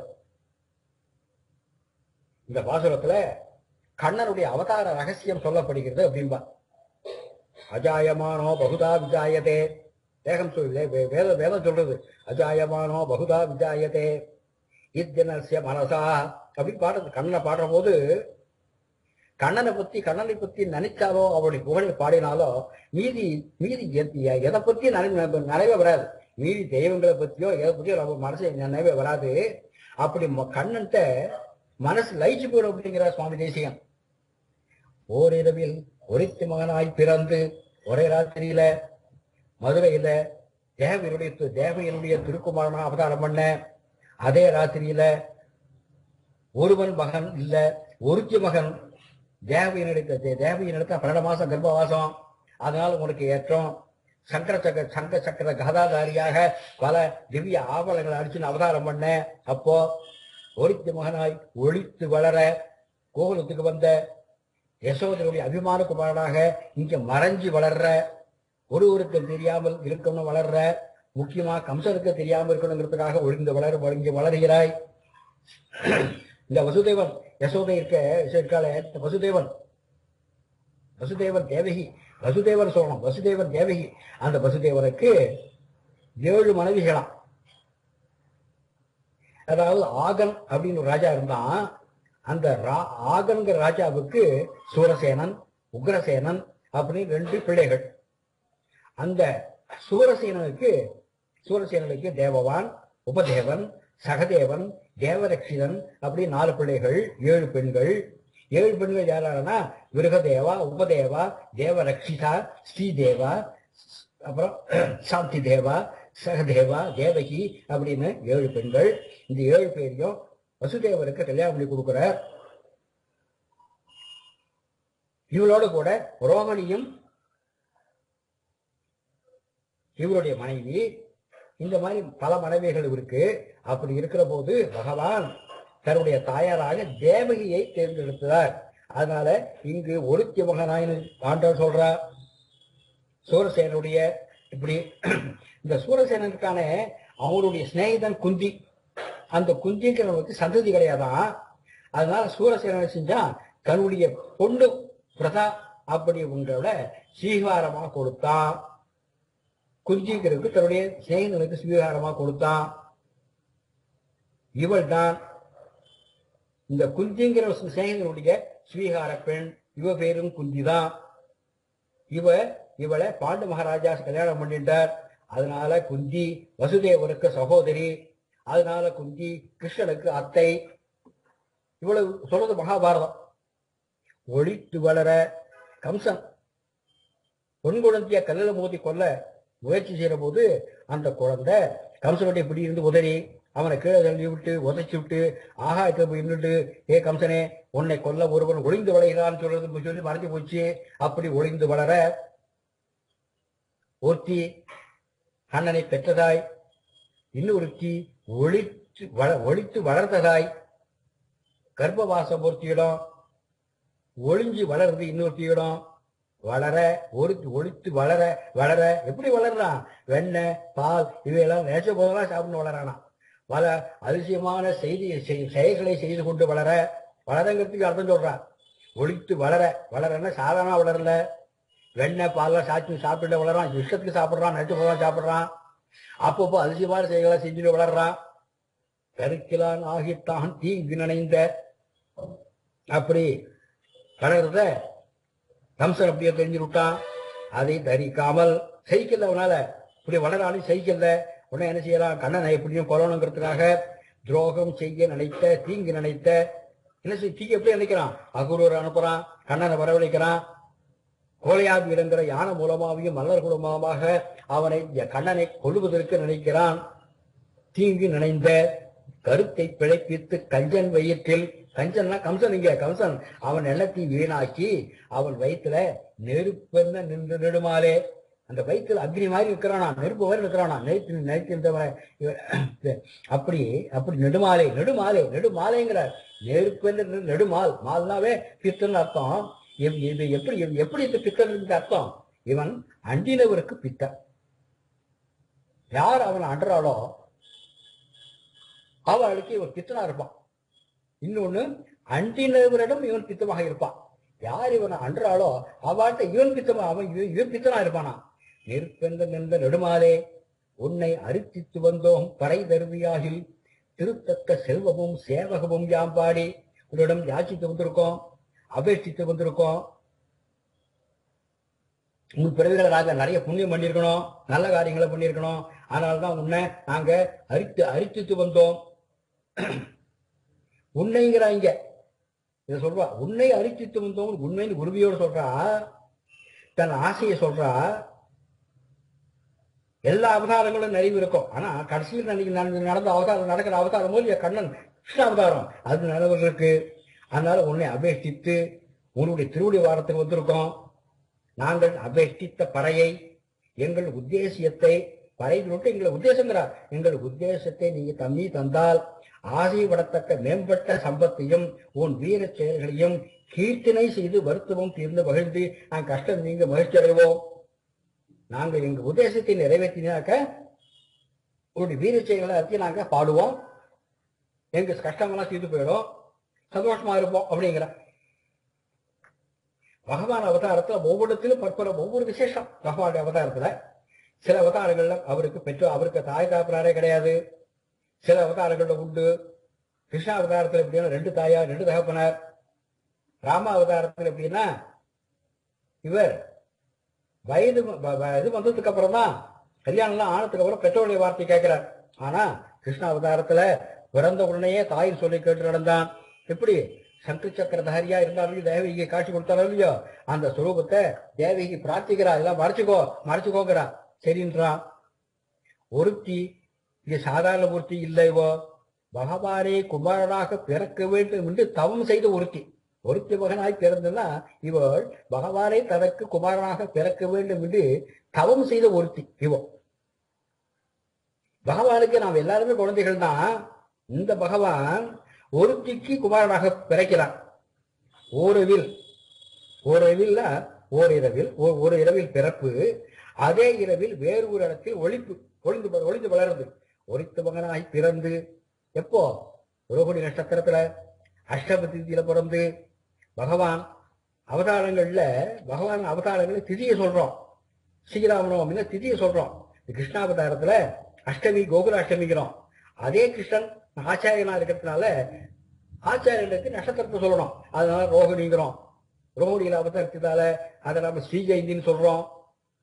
இவன் அவதாரம் எல்லாம் திதியை பத்தி சொல்லிட்டு தான் கொண்டாடுறோம் அவதாரங்களை. ஆச்சாரியர்களுக்கு நட்சத்திரத்தை சொல்றோம், அவருடைய திருநட்சத்திரம் சொல்றோம். கண்ணன் ரெண்டும். அதனால்தான் கோகுலாஷ்டமி, அவன் ரோகிணியில் அவதரித்தால் அதை ஸ்ரீ ஜெயந்தி. இப்படி கிருஷ்ணனுக்குத்தான் ரெண்டுத்திலேயே மகோத்சவம், அவதார மகோத்சவம் கொண்டாடுறான். இப்படி நீ ஒருத்தி மகனாய் பிறந்து இன்னொருத்தனுடைய மகனாய் ஒளிந்து வளர்ந்தாயினே சரிக்கலானாகி நீ வளர்ப்பதை செய்யாம தீங்கு நினைந்த உன்னை கொரடம் நினைச்ச கட்டணம் கொண்ட இந்த கருத்தை பிழைப்பித்து கஞ்சன் மையத்தில் நெருப்பென்று நின்றுடுமாறே அந்த எண்ணத்தை வீணாக்கி கம்சனுடைய வைத்து நெருப்பு போல எப்போதும் உனக்கு சுட்டுக்கொண்டே இருந்த கண்ணா. நெருப்பு மாதிரி சுட்டுட்டே இருக்கியான் வயத்துல. அண்ணா, உன்னை அரிசித்து வந்தோம், உன்னையே விரும்பி உன்னிடம் நாங்கள் யாச்சித்து வந்திருக்கோம். ஒரு சமயம் கிருஷ்ணன் விருந்தாவனத்துல வேதகானம் பண்றான், புல்லாங்குழ வாசிக்கிறான். இந்த ஆயர்பாடி பெண்கள்லாம் இவருடைய காலத்துல மயங்குறா. இப்படி எப்படி மயங்கி என்ன செஞ்சா ஒருத்தருக்கு ஒருத்தர் தெரியாம கண்ணனை அரிசித்து வந்தார்கள். உன்னை அரிசித்து வந்தோங்கிறதுக்கு அர்த்தம் சொல்றா, ஒருத்தருக்கு ஒருத்தர் தெரியாம வரலாம் மயங்க போய் கண்ணனை அரிசித்து வந்தார்கள். மாமனார் மாமியார் இவாளுக்கெல்லாம் கணவர் பணிவிடை செய்பவர்கள் அந்த வேலையை அப்படியே விட்டுட்டு வந்துட்டா. கண்ணனை அரிசித்து வந்தார்கள். மடியில் அவருக்கு ஸ்தரியபானம் செய்து கொண்டிருந்த குழந்தையை அப்படியே விட்டு கண்ணனை அரிசித்து வந்தார்கள். சாப்பிட அமர்ந்த ஆயர்குல பெண்கள் கைகளை கூட அலம்பாமல் அப்படியே அரிசித்து வந்தார்கள். எல்லாம் பாகவத சொல்றது. ஆபரணங்களை அணிந்து கொண்டிருந்த கோபிகைகள் அவைகளை வேணுகான கேட்ட உடனே அதெல்லாம் சரியா அணியாம ஓடோடி அரிசித்து வந்தார்கள். சில கோபிகைகள் மயங்கி போய் காலில் போட்டுக்கிற சிலம்ப கை வளையா போட்டு கண்ணனை அரிசித்து வந்தார்கள். இதெல்லாம் பார்க்கறான் கண்ணன். ராத்திரி வேலையில கேட்கிறான், துஷ்டபுரங்கள் நடமான வனத்துக்குரிய குற்றாறு வீரர்களா விட்டுட்டு வந்துட்டாலே இது சரியான்னு கேட்கறான் அவளை. உடனே அந்த கோபிகைகள் கண்ணு தாரையா பெருகிறதான். கேட்கிறாவா, கண்ணா, நீ யசோதையுடைய புதல்வன் கிடையாது, நீ பகவான். எல்லா உயிருக்கும் அந்தராத்மா நீதான், எங்களுக்கும் அந்தராத்மா நீதான். நீதான் உற்றம், நீதான் சுற்றம். அதனால உன்னையே அபேட்சித்து விரும்பி யாசித்து அரிசித்து வந்தோம் அப்படிங்கிட்டு வளர்த்த சொல்றார். பறை தருவியாகில் நீ எங்கள் உதேசத்தை தருவாயானால். பறை என்பது இங்க அபேட்சிக்கிறது, விரும்புறது. எதை விரும்புறது? இங்க கண்ணனையே அபேட்சிப்பது. நோன்புக்கு வாத்தியமான பறை அல்ல, பறைங்கிற வாத்தியம் அல்ல. உன்னையே நீ கொடுக்கணும் அப்படிங்கிறானாம். திருத்தக்க செல்வமும் சேவகமும் ஜாம்பாடி வருத்தமும் தீர்ந்து மகிழ்ந்து திருவாகிய மகாலட்சுமி தக்கது என்று பாராட்டுகிற செல்வமாகிய என்ன செல்வம்? கைங்கரியம். மகாலட்சுமி தக்க அருகில் தங்கி இருக்க, உங்களுடைய பக்கத்தில் இருக்கா. உங்கள் இருவருக்கும் திவ்ய தம்பதியருக்கு செல்வம். எது செல்வம்? நாங்க செய்யற கைங்கரியம் செல்வம். தாயார் யாரு? மகாலட்சுமி. அவ புருஷகார பூதை. அவளோடு கூட நீ சேர்ந்து இருக்கிற போது சமயத்துல நாங்க கைங்கரியம் பண்ணணும், அடிமை தொழில் செய்யணும், அத்தாளி சேவகம் செய்யணும். எப்படி செய்யறது? பாடி திருத்தக்க செல்வமும் சேவகமும் யாம் பாடி வருத்தமும் தீர்ந்து மகிழ்ந்து. துக்கம் அகலணும், அது போகாது, மகிழ்ச்சியை வரணும். துக்கம் போயிட்டா போருமா? உட்காந்துருக்க முடியுமா? உம்முன்னு மகிழ்ச்சியை வரணும், அதுக்கு மகிழ்ச்சியை வரணும். இப்படி திவ்ய தம்பதியருக்கு கைங்கரியம், அத்தாளி சேவகம், கீர்த்தனம் இவற்றை செஞ்சா என்ன ஆகும்? எல்லாவித புண்ணிய பாப கஷ்டங்கள்லாம் தீர்ந்து போய் பகவானை அடைஞ்சு சர்வான் காமான் சக அப்படி வேதம் சொல்றத அத போல எல்லா விதமான ஆனந்தத்தையும் அடையலாம். இந்த ஆனந்தம் தான் எங்களுக்கு மோட்சம் அப்படிங்கிற அர்த்தம் இந்த பாசுரத்துக்கு. இதுக்கு சுவாபதேசம் சொல்றா, உள்ளர்த்தம் சொல்றா. ஒருத்தி மகனாய் பிறந்துங்கிறது காயத்ரி என்னும் தாய்க்கு மகனாக பிறந்து ஓரிரவில் இந்த இருள் சூழ்ந்த உலகத்துல ஒருத்தி மகனாய் ஒளித்து வளர மூல மந்திரத்துக்கு அஷ்டாட்சரத்துக்கு குமாரனாக ஆகி மற்ற இன்பங்களை துறந்து பரபிரம்மத்தில் ஈடுபட்டு ஒருத்தி மகனாய் ஒளித்து வளரங்கிறதுக்கு பரபிரம்மத்தில் ஈடுபட்டு தருக்கிலார் ஆகித்தான் தீங்கு நினைந்த இந்த உலக துன்பங்கள்ல கஷ்டப்படுபவர்களாய் முன்பு செஞ்ச பாவம், கருத்தை பிழைப்பித்து கஞ்சன் வயிற்றில் தொடர்ந்து செய்யும் பாவம், இவற்றை அழிக்க குரூரமான அவைகளின் வயிற்றில் நெருப்பென்று நின்று நெடுமாறே கஷ்டங்களை நெருப்பு அடிப்பது போல அழிக்கும் பரந்தாமா, உன்னை அரிசித்து வந்தோம், மோட்சம் அடையணும் அப்படிங்கிறதாக உன்னை விரும்பி வந்திருக்கோம். பறை தருதியாகில் மோட்சத்தை கொடுத்தா திருத்தக்க செல்வமும் சேவகமும் யாம்பாடி வருத்துவம் தீர்ந்து மகிழ்ந்து அப்படிங்கிறார். அப்படி செஞ்ச பிராட்டிக்கு தக்க செல்வன் நீ, திருத்தக்க செல்வன் உன்னையும் உனக்கு சேவை செய்பவர்களையும் பாடி அடியார்களையும் பாடிங்கிறார். துக்கம் நீங்கி ஆனந்தமா இருப்போம். சம்சாரங்கிறது இருட்டு. இந்த இருட்டுல வாழ்வாளர்களுக்கு 2 தாய் இருக்கா. யாரு வந்து பிறக்கிறாளோ அவள் ஒரு தாய். இந்த உடலை உண்டு போறதுக்கு தயார் காரணம். ஆனா உயிர் உள்ள அந்த ஆத்மாவை அறிவை கொடுத்து பிறக்க செய்வது காயத்ரி மந்திரம். இந்த மந்திர உபாசனையால் தான் இன்னொரு பிறப்பு வருது. அதனால்தான் திவிஜன் பேரு. பிராமணனுக்கு திவிஜன் இருபரப்பாளன் பேரு. அதுக்காகதான் இப்போது இந்த மாதிரி ஆனதுக்கு அப்புறம் என்ன ஆகுது? அஷ்டாட்சர உபதேசம் ஆறுது. சேஷன் சேஷி புறவெல்லாம் தெளியறது. நாசிகளோட பழகாம ஒளிந்து வளர்றான். நாசிகள் பட்டா தூரம் ஓடி போயிடுறான். உலகத்தில் பிறந்தவாள்லாம் பாபத்தினுடைய பலன் தெரியாம நிறைய பாபம் பண்ணி ரொம்ப சந்தோஷம் சொல்லிட்டு இருக்கா. ஆனா அது அந்த பாவத்தோட செய்யறது வந்து பலன் கொடுக்கிற போது கஷ்டப்படுறா. இந்த தீங்கு செய்யறது என்ன ஆகுது? இவரை நரகத்துல தள்ளணும் துடிக்கிறது. அப்போ அந்த பாவத்தின் வயிற்றுல நெருப்பு போல் நீ இருக்க. பகவான் இருக்காரா? நஷ்யந்தி அக்னோ பதங்கவது பாகவதம் சொல்றது. கிருஷ்ணன் நெருப்பு, அதில் விழுந்து அவன் பகைவர்கள் மடிகிறார்கள். அத போல நமக்கு விரோதி பாப அனுபவங்கள் இதெல்லாம் கிருஷ்ணனுடைய அக்னியில் விழுந்து மறைகின்றன. காண போயிடுது. அதுக்கு தேவை என்ன? அதுக்கு தேவை மோட்சம். அந்த மோட்சத்துக்கு என்ன செய்யணும்? சரணாதிங்கிற பறையை அனுகிரகிக்கணும் அப்படி கேட்கிறான். இதுக்கு அர்த்தம் இவ்வளவு சொல்லுவா. இதுக்கு இந்த உலகத்துல இருக்கிற வரைக்கும் வேதம் உபனிஷத்துக்களை வாசிக்கணும், எழுதணும், புறத்தையாருக்கு சொல்லணும்.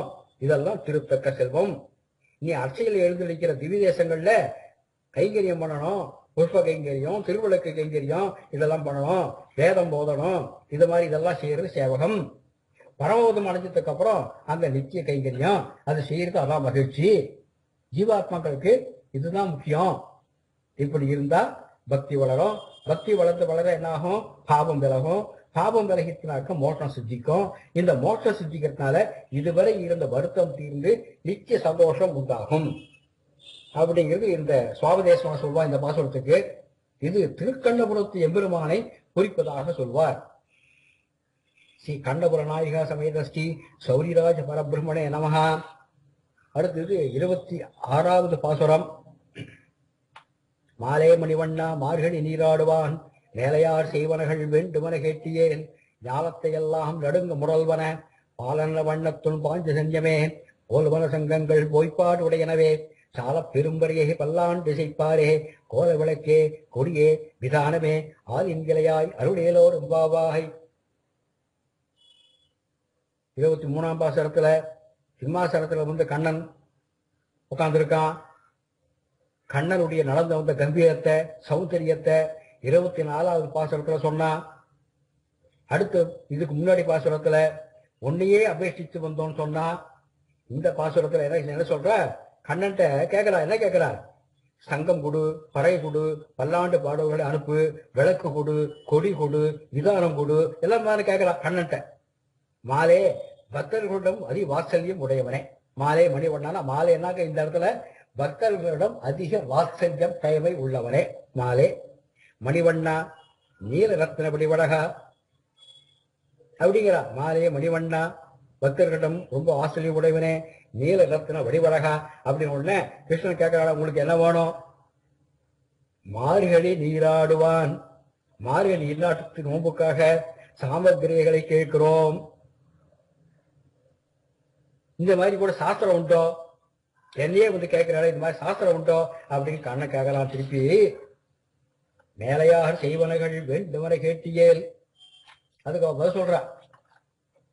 பெரியோர்கள் முன்னோர்கள் அனுஷ்டித்த கிரியைகள் இது வேண்டுமென வேண்டிய அந்த கிரியைகள் வேண்டியவர்களை கேட்டியேல் கேட்பாயாகில் என்னென்ன வேணும்னு கேட்டா 6 உபகரணங்களை ஆண்டாள் கேட்கிறார். என்ன? ஞாலத்தை எல்லாம் நடுங்க முரல்வன, பூமி முழுவதும் நடுங்கும்படி சப்திக்கும். என்ன சப்தம்? பூமி முழுக்க நடுங்கணுமா, அந்த மாதிரி சப்திக்கும். பாலன்ன வண்ணத்துன் பாஞ்ச சஞ்சமே, பால் போன்ற வெண்மையான உன்னுடைய பாஞ்சசன்யம் சங்க உன்னுடைய சங்க கொடுக்கிறார். பாலன்ன வண்ணத்துன் பாஞ்சசன்யமே போல் வன சங்கங்கள் பொய்ப்பாடு உடையனவே, அதை போன்ற சங்குகள் எல்லாரையும் சங்கராதம் செய்ய எழுப்பணும். அதனால எல்லா சங்குகளையும் கொடு, ஒரு சங்கு மாத்திரம் போதாது, எல்லா சங்குகளையும் போல் வன சங்கங்கள் பொய்ப்பாடு உடையனவே எல்லாரையும் எழுப்பணும். பெரியவே சப்தம் போட்டு எழுப்பணும். சால பெரும்பறையே பெரிய பறை வாத்தியங்கள் இருக்கு.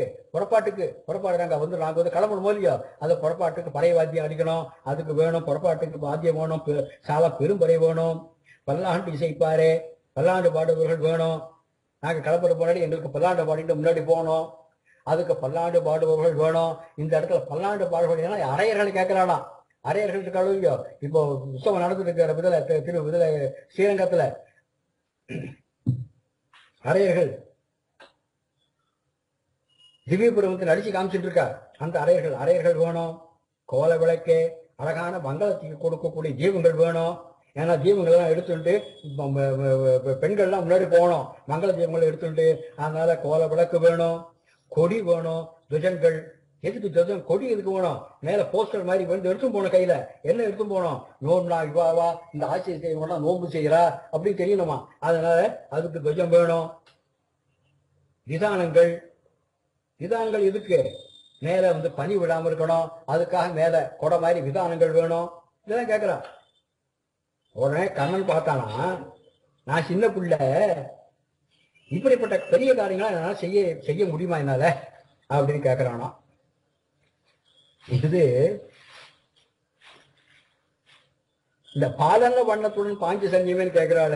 இதுக்கு என்ன சொல்வா? உன்னுடைய பாஞ்சசன்யம் இருக்க, இது எப்படி வந்தது? சாந்திவினி மகரிஷிட்ட கிருஷ்ணன் குருகுலவாசம் பண்ணான். பேருக்கு பண்ணான், ஒரு குருண்ட போய் கத்துக்கணுங்கிறதுக்காக பண்ணான். சாந்திவினி மகரிஷிட்ட குருகுலவாசம் பண்ணான். குரு தர்ஷனை கேட்டான். முடிஞ்சு போச்சு, 3 நாளோ 2 நாளோ முடிஞ்சு போச்சு. குரு தர்ஷனம் என்ன வேணும்? அவ என்ன செஞ்சா, அவனுடைய குரு பத்தின செஞ்சா, குழந்தை போயிட்டு முன்னாடி அந்த குழந்தைய வீட்டுக்கு கொடுக்கணும் அப்படின்னா இவனை கண்ணனை சரின்னா கடலுக்கு வந்தான். கடல்ல பஞ்சஜனன் அப்படிங்கிற அசுரன் இருந்தான். அவனை கொன்று அவனிடம் இருந்த சங்கை கைப்பற்றினான். அந்த சங்கு தான் பாஞ்சஜன்யமாக ஆயிற்று. சங்கு கடல்ல பிறந்தது. இந்த பஞ்சஜனங்கிறவனுடைய உடல்ல வளர்ந்தது. அது கண்ணனுடைய கைக்கு வந்தது. அதே மாதிரி கண்ணனும் முதலில் பிறந்தான். 1000 பாடிகள் வளர்ந்தான். துவாரகைக்கு வந்தான். கடைசி துவாரிக்கான வரான். துவாரகைக்கு வந்தான். நாமளும் தாயின் வயிற்றில் பிறக்கிறோம். பாஞ்சஜன்யத்துக்கு ஒப்பான பிரணவத்தின் மூலமா நாம ஞான வளர்ச்சி அடைகிறோம். பிறகு வைகுண்டத்துக்கு போறோம். பாலன வண்ணத்தும் பாஞ்சஜன்யமே, இந்த மாதிரி 3த்துக்கு ஒத்துமை இருக்கு. அந்த பாஞ்சஜன்யத்தை கொடுங்கிறாளாம். பாலன வண்ணத்தும் பாஞ்சஜன்யம் வெண் சங்கு. இது ஒரிய கேட்பவர்களுக்கெல்லாம் என்ன வரும்? இந்த சப்தத்தை கேட்டா அவளுக்கு சத்துவகுணம் வளருமா? சத்துவகுணம் வளரும். இந்த மாதிரியான சங்கினால பகவானுக்கு திருமஞ்சனம் பண்ணணும். அந்த தீர்த்தத்தை சாப்பிட்டா மனசு சுத்தமாகும், ஞானம் வளரும். இதை விட இந்த வலம்புரி சங்கு இன்னும் ஒலி ஜாஸ்தியா இருக்கும். இப்படிப்பட்ட சங்குகள் போர் வன சங்கங்கள் பொய்ப்பாடு நிறைவே சால பெரும்பரியை பல்லாண்டு இசைப்பாரே, இதெல்லாம் கேட்கிறா. ஒவ்வொன்னா கேட்கிறா. கேட்டுவிட்டு இவன் ஆறின் இலையாய் அருளேலோ, ஆலமரத்துடைய சின்ன இலையில சயனிச்சுண்டு உன்னுடைய திருவடிய வாயில வச்சுண்டு சுவைப்பாயே. ஆளின் இலையாய், நீ சின்ன சிறு குழந்தையா? கிடையாது. உன்னால கொடுக்க முடியாது எதுவும் கிடையாது, அருள முடியாது எதுவும் கிடையாது. சப்தலோகங்களையும் ஒரு கவளமாய உண்டு உன் திருவயிற்றிலே அடக்கி பிரளய சமயத்துல ஆதிலை மேல் படுத்து உலகத்தெல்லாம் காப்பாத்தினீங்க. நீ என்ன சின்ன குழந்தையா அப்படி கேட்கிறா. உனக்கு இது எம்மாத்திரம்? நான் கேட்கறதையும் கொடுக்க உனக்கு எம்மாத்திரம்? ஆளின் இலையாய். இந்த பிரளயம்ங்கிறது முன்னாடி சொல்றேன், பிரளயம் என்பது நித்திய பிரளயம், நைமித்திக பிரளயம், பிராகிருத பிரளயம். மூணு. நித்திய பிரளயம்ங்கிறது பொருள் உண்டாகுது அப்பப்போ அழிஞ்சு போறது. நைமித்திக பிரளயம்ங்கிறது மனுஷர்களுக்கு ஒரு வருஷம், தேவர்களுக்கு ஒரு நாள், அந்த மாதிரி கணக்கு. அதுக்கப்புறம் இது நிறைய இருக்கு. இந்த மாதிரி சொல்லிட்டு போனா நிறைய சொல்லலாம் இதுல. அதுக்கப்புறம் இதே மாதிரி உத்தராயணம், தட்சிணாயனம். மனுஷனுக்கு 360 வருஷம், தேவர்களுக்கு ஒரு வருஷம். இது தேவமான வருஷம் பேரு, தேவமானம் சொல்லுவா இத. இந்த மாதிரி 12,000 வருஷம் ஆச்சுனாக்கா அது சதுர்யுகம். இது கிருதயுகம், திரேதாயுகம், துவாபர யுகம், கலியுகம்லாம் சேர்ந்து இந்த மாதிரி தேவமான வருஷத்தால் 10,000 தேவமான வருஷம். இந்த ஒரு யுகத்துக்கும் இன்னொரு யுகத்துக்கும் சந்தி அப்படின்னு சொல்லுவா, அதுவும் 2,000 வருஷம். இந்த மாதிரி மொத்தம் 12,000 வருஷம். இப்படி ஆறுது பிரம்மாவுக்கு பகல். இந்த மாதிரி இன்னும் 12,000, அது பிரம்மாவுக்கு ராத்திரி. இந்த மாதிரி பிரம்மாவுக்கு 100 வருஷம் தான் அவருடைய ஆயுசு. இதுக்கு அப்புறம் பிராகிருத பிரளயம். பிரம்மாவுடைய ஆயுஷ் முடிகிற சமயத்துல பாதாளத்திலிருந்து ஆரம்பிச்சு சத்தியலோகம் வரைக்கும் 14 லோகங்களும் அழிஞ்சு போயிடுது. அப்போ எல்லாமே ஜலமா இருக்கும். அந்த மகா பிரளய காலத்துல வைகுண்டநாதிய பகவான் கண்ணன் ஆறின் இலையில் சயனித்திருப்பான். இதுதான் ஆறின் இலையாய். இவ்வளவு அர்த்தம் சொல்றாரு ஆறின் இலையாய்க்கு. கண்ணனுக்கு சுப்பிரபாதம் சொல்லி, மார்கழி மாசத்துல சுப்பிரபாதம் சொல்லி உன்னை எழுப்பி ஆயிட்டு, உன்னை பார்த்து உன்னுடைய வடிவழகு நடையழகு இவற்றில் மயங்கி உன்னையே அபேஷிச்சு வந்திருக்கோம் அப்படின்னு சொல்லி கண்ணன் கிடைச்சிட்டான். அப்படின்னால கூட ஆரம்பிச்ச விரதத்தை நிறுத்தி விடலாமா? பாதியில் நிறுத்தி விடலாமா? நிறுத்தக்கூடாது. அந்த விரதத்தை பூர்த்தி பண்ணணும். அப்படிங்கிறதுக்காக சங்கம் எல்லாம் கேட்கலாம். ஆண்டாள் வேதத்துல சொல்வா, பல இஷ்டிகள் பல ஹோமங்கள் வேதத்துல இருக்கு. ஐஸ்வர்யம் உடனாக்கா வாயவியம் அப்படிங்கிற ஒரு யாகத்தை பண்ணு, ஹோமத்தை பண்ணுங்கிறது. அது யாகத்தை பண்ணுங்கிறது இஷ்டினா யாகத்தை பண்ண சொல்றது. ஒரு முறை தனம் நிறைய ஐஸ்வர்யம் வேணும்னாக்க அதுக்கு ஒரு இஷ்டி. இந்த மாதிரி எல்லாத்துக்கும் அந்த காலத்துல யாகம் தான். இந்த மாதிரி யாகத்தை ஆரம்பிச்சுட்டா பாதியிலேயே தனம் வந்து கொடுத்தாலும் அந்த யாகத்தை நிறுத்தக்கூடாதான், அந்த யாகத்தை முடிக்கணும். அதை போல இங்க கண்ணன் கிடைச்ச பிறகும் அதுக்காக தொடங்கிய நோன்பை நிறுத்தக்கூடாது, விரதத்தை நிறுத்தக்கூடாது. அதனால சங்கம் படை இதெல்லாம் கேட்கிற. மேலையாக செய்வனகள் பெரியவர்கள் செய்யறதை செய்யறோம், நாங்களா ஒண்ணு புதுசா செய்யல.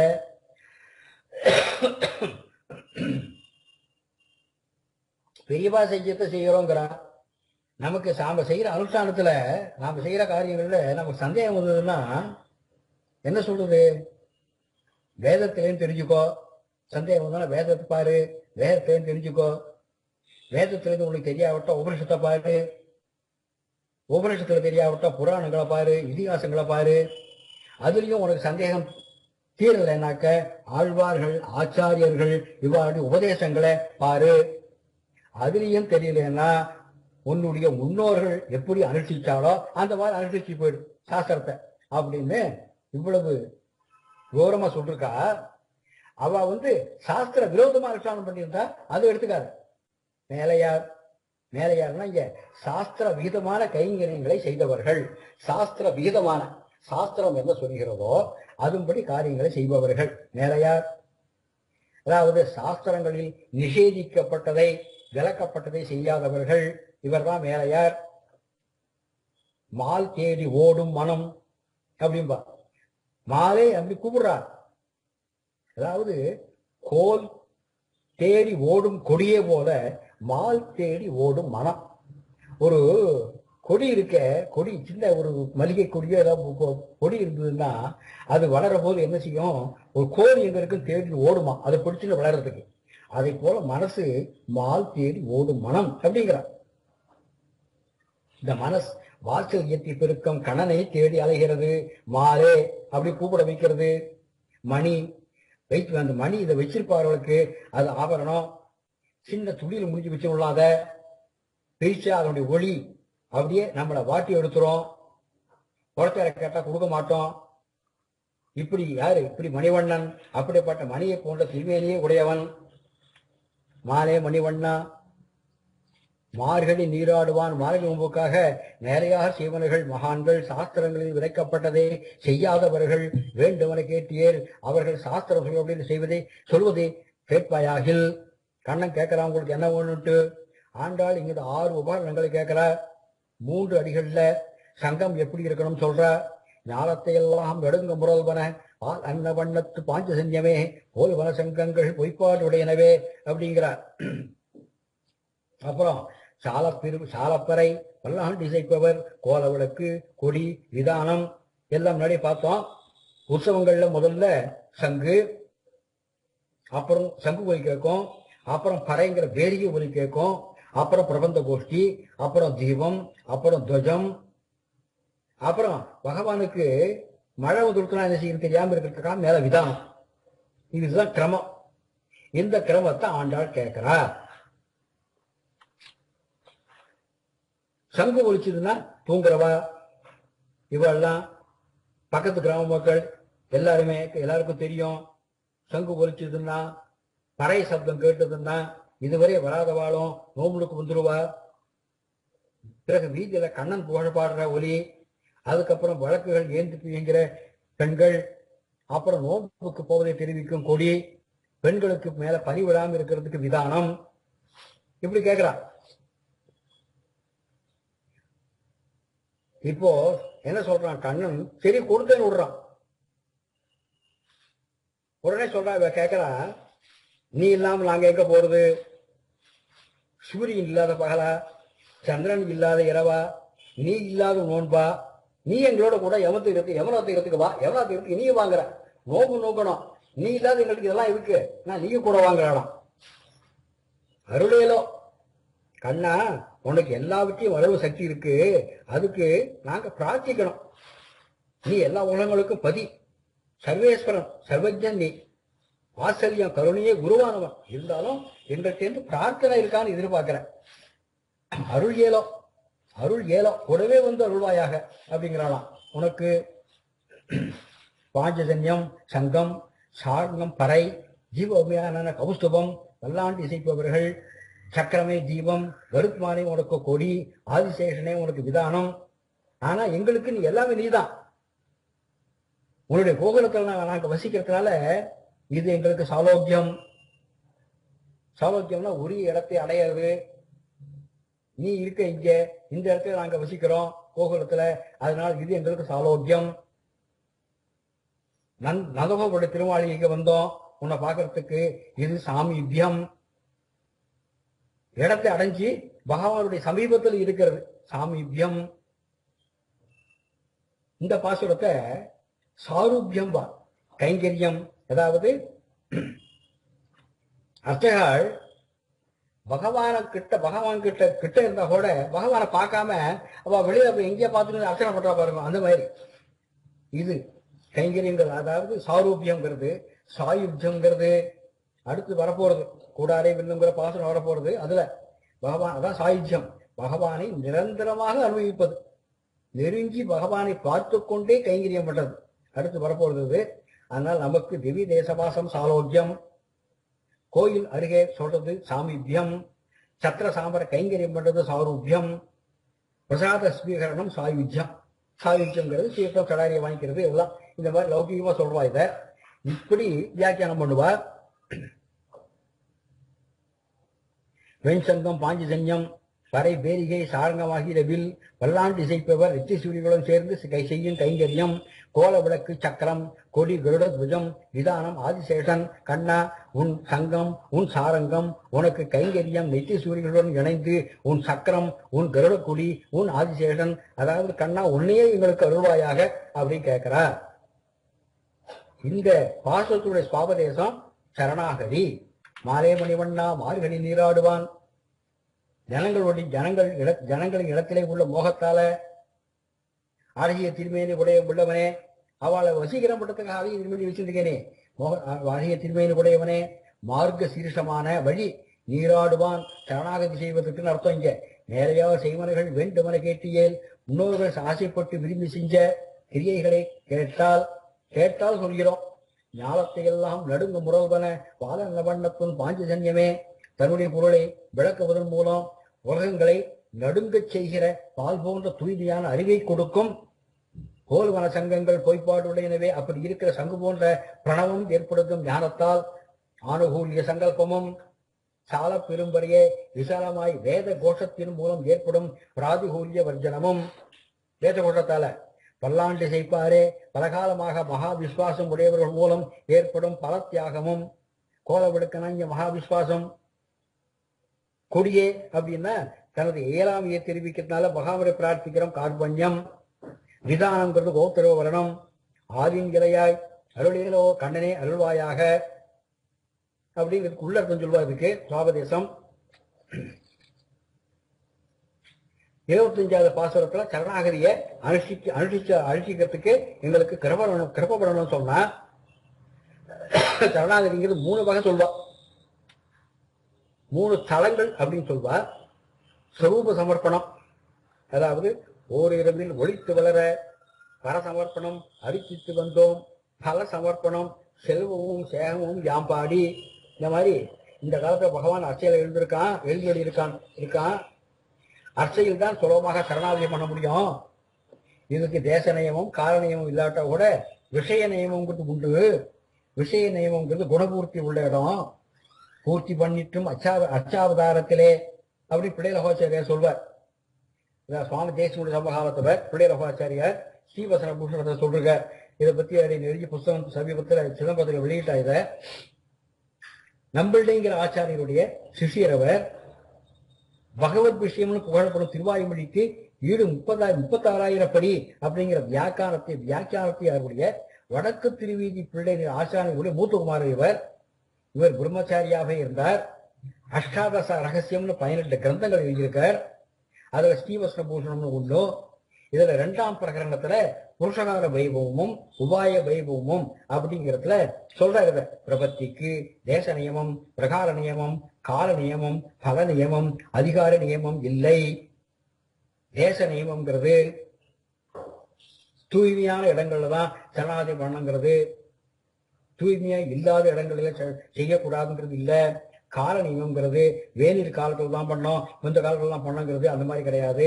முற்பகல் தான் பண்ணோம், பிற்பகல்லாம் கூடாது, அந்த மாதிரிலாம் கிடையாது. பிரகார நியமம், பல் தேய்ச்சிட்டு ஸ்நானம் பண்ணிட்டு மடி வஸ்திரம் குடிச்சுட்டு நெத்திக்கு திண்டு இதெல்லாம் பல நியமம். இந்த மாதிரி இதெல்லாம் கிடையாதுங்கிற, இதெல்லாம் கிடையாது, ஒண்ணு வேண்டாம். குணம் அந்த இது விஷய நியமம் இருந்தா போறோம் அப்படின்னு மாதிரி சொல்ற. மார்கழி நீராடுவான், சம்ஸ்கிருதத்துல மார்க்க சீர்ஷம் அப்படின்னா உயர்ந்த மார்க்கம், உயர்ந்த வழி அப்படின்னு அர்த்தம். நீராடுவான் இந்த மாதிரி உயர்ந்த மார்க்கத்தில் எரிய வேண்டி இறங்கிறதுக்காக நிறையார் செய்வனர்கள் நமது முன்னோர்கள், நமக்கு முன்னால் உலகில் இருந்தவர்கள் செய்வனகள் வேண்டுமென கேட்டியேல், அவா செஞ்சது ஆனுகூல்ய சங்கல்பம், பிராதிகூல்ய வர்ஜனம், மகா விஸ்வாசம், இதெல்லாம் கோப்திருவ மரணம், கார்பண்யம், பலத்தியாகம், இந்த 6 அங்கங்களை பிரபத்திக்காக நேரையார் செய்தார்கள். ஞானத்தை எல்லாம் நடுங்கு முறவுவன பாலன்ன வண்ணத்தும் பாஞ்சஜன்யமே ஓர் வனசங்கங்கள் பொய்ப்பாடு உடையனவே. இதில் பிராதிகூல்ய வர்ஜனம் சொல்லப்படுகிறது. பாஞ்சஜன்யம்ங்கிறது பஞ்சஜனம் அப்படின்னா 5 ஞானேந்திரியங்கள், மனம், கண், மனசு, கண்ணு, காது, மூக்கு, நாக்கு, இந்த இந்திரியங்கள் மூலம் வரும் செயல்கள். தாமச செயல்கள், ராஜச செயல்கள் இவையெல்லாம் பிராதிகூல்யத்தில் முடியும். சாத்விக செயல் பிராதிகூல்ய நிவர்த்திய முடியும். சத்துவகுணம் உள்ளவன் தான் தன் ஞானேந்திரங்களால தவறான காரியங்களை செய்ய மாட்டான். சால பெரும்பறையே ஆணுகூலிய சங்கல்பத்தின்னு சொல்றது இது. பல்லாண்டு இசைப்பாரே பலத்தியாகம், கோல விளக்கு, மகா விஸ்வாசம், கொடி கார்பண்யம், கர்ம ஞான பக்தி வழியில் சக்தி இல்லை, ஒரு கொடியை போல பலவீனமா இருக்க அப்படின்றது விதானம். பகவானை பிரார்த்திக்கிறது பிரபத்தி, சர்வ பாப பிராயச்சித்தம். இது இப்படி 26வது பாசுரத்தை இவ்வளவு போல சொல்றா. 26வது பாசுரங்கிறது என்ன சொல்றா? அது பகவானை குறிக்கிறது சொல்றா. எப்படின்னா தீம் ஷட் விம்சகம் வித்யாஹு அப்படின்னு உபனிஷத்து சொல்றதான். நம் சரீரத்துல 24 தத்துவங்கள் இருக்கு.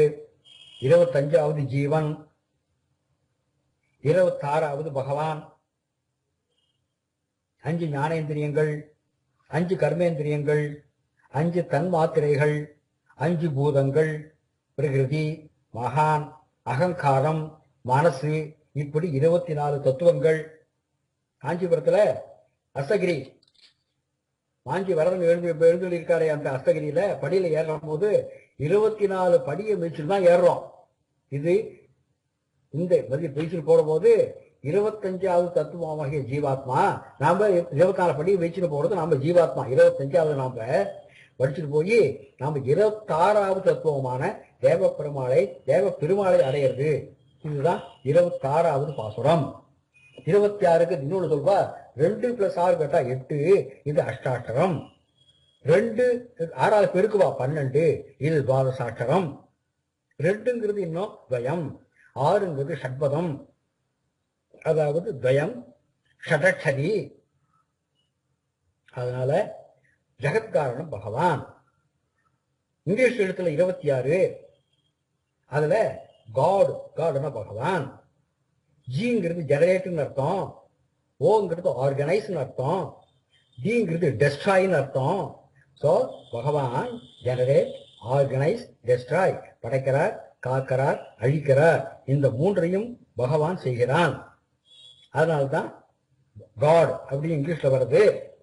சின் அப்படின்னா பாபம். பாபத்துக்கு இங்கிலீஷ்ல வார்த்தை இருக்கு, புண்ணியத்துக்கு வார்த்தை கிடையாது. நம்ம சம்பிரதாயத்துல புண்ணியமும் போகணும், பாவமும் போகணும். ரெண்டும் மோட்சத்துக்கு தடை.